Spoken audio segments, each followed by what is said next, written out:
La collectivité territoriale de Guyane, gestionnaire des fonds européens, accompagne le développement urbain guyanais. Plus de 23 millions d'euros de fonds européens pour le développement régional sont consacrés à la réalisation de projets urbains dans les différentes communes de Guyane. De grandes opérations de voirie réseau divers et d'assainissement ont été lancées à Cayenne, Matoury, Macouria et Saint-Laurent-du-Maroni afin d'accompagner le développement de quartiers de ville.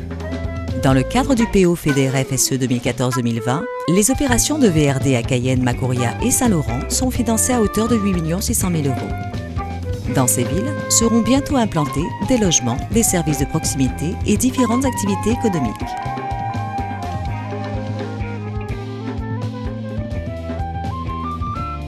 À Cayenne, 5 220 493 euros sont investis dans les cités périphériques pour la mise aux normes des équipements et l'extension des réseaux existants. Près de 7 millions d'euros sont consacrés à la construction de l'écoquartier de Rémière-Montjoly, 76 hectares en plein cœur de la ville constitués de 1 400 logements, groupes scolaires et commerces seront insérés dans le respect des paysages naturels en utilisant les ressources du site pour l'aménagement de constructions durables. L'instrument territorial intégré, ITI, outil de développement numérique et urbain spécifique à la ville de Saint-Laurent-du-Maroni, est en plein essor. La ZAC de Saint-Maurice, située au sud du centre-ville de Saint-Laurent, créera à terme 4 000 logements. 3 voies de liaison relieront les nouveaux quartiers en interne et ceux déjà existants extérieurs à la ZAC.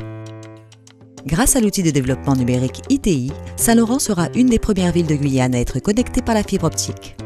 Réalisé par la SPLANG, Société publique locale pour l'aménagement numérique de la Guyane, mandaté par la CTG, les travaux de déploiement numérique d'une infrastructure de fourreau et de fibre optique ont été financés à hauteur de 3 664 570 euros. 345 km de fourreaux sont d'ores et déjà posés. Près de 45 000 foyers pourront être alimentés courant 2019.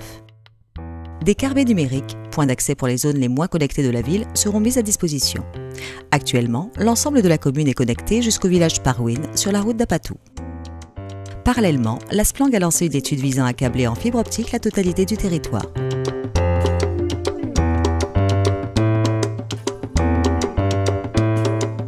S'agissant des communes de l'intérieur, une solution de box grand public est déjà mise en place à Grand Sentier et Cabopi. À terme, 17 villages seront couverts.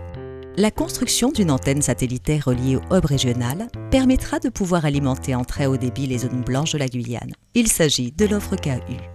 La collectivité territoriale de Guyane poursuit l'aménagement urbain et numérique du territoire en partenariat avec les fonds européens afin de répondre aux besoins croissants de la population.